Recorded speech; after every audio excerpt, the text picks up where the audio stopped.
Hello, today we're going to take a look at the degree audit in the student profile. This tool can help you see exactly what requirements you have met for graduation and what are still outstanding.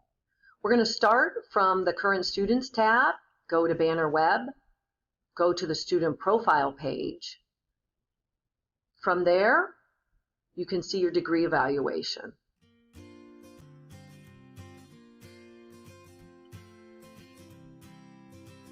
The degree evaluation starts with your personal information at the top, including your banner ID, your name, your degree you're seeking, major or majors, and your expected graduation date.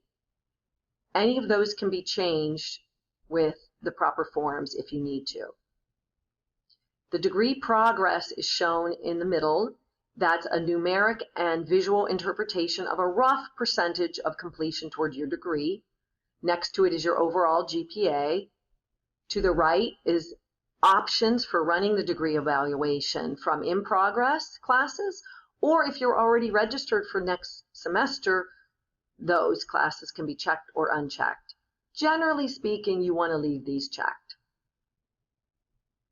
At the top here is a summary of your degree.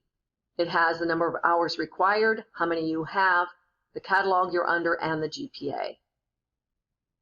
Each area has a complete or incomplete. The round hollow circle means incomplete. The blue half moon is in progress, and the green check mark is complete. You can select any of these requirements and jump right to it. Generally, though, you will scroll down.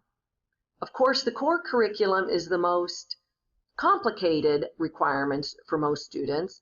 So it is all, again, indicated here with the red, blue, and green indicators of what's complete and what isn't.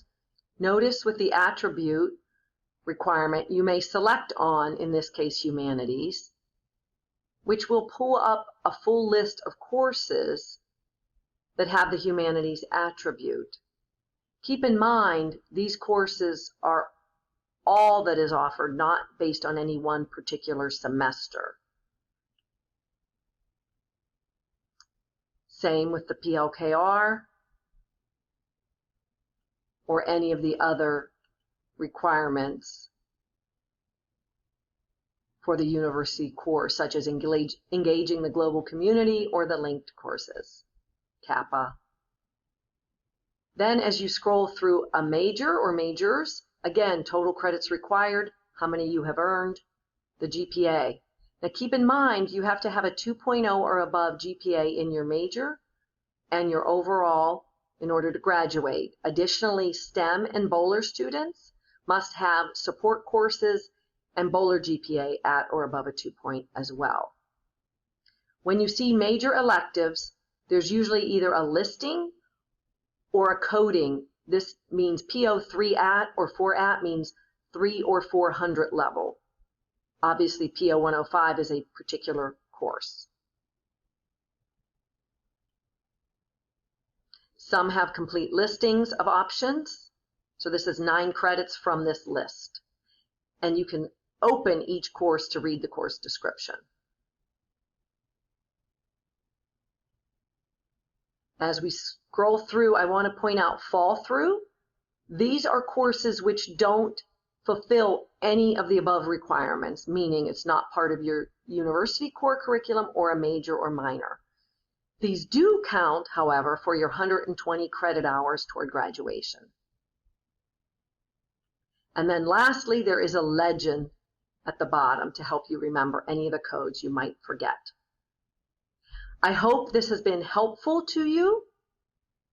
If you have questions, you may stop by the Mastro and Tony Family Student Success Commons in the Griselli Library. Our peer success advisors can help you run this and interpret it. And if you have basic advising questions, they may be able to answer those as well. And if they can't, they will help you set up an appointment with one of our professional advisors. Thank you for watching. Have a great day.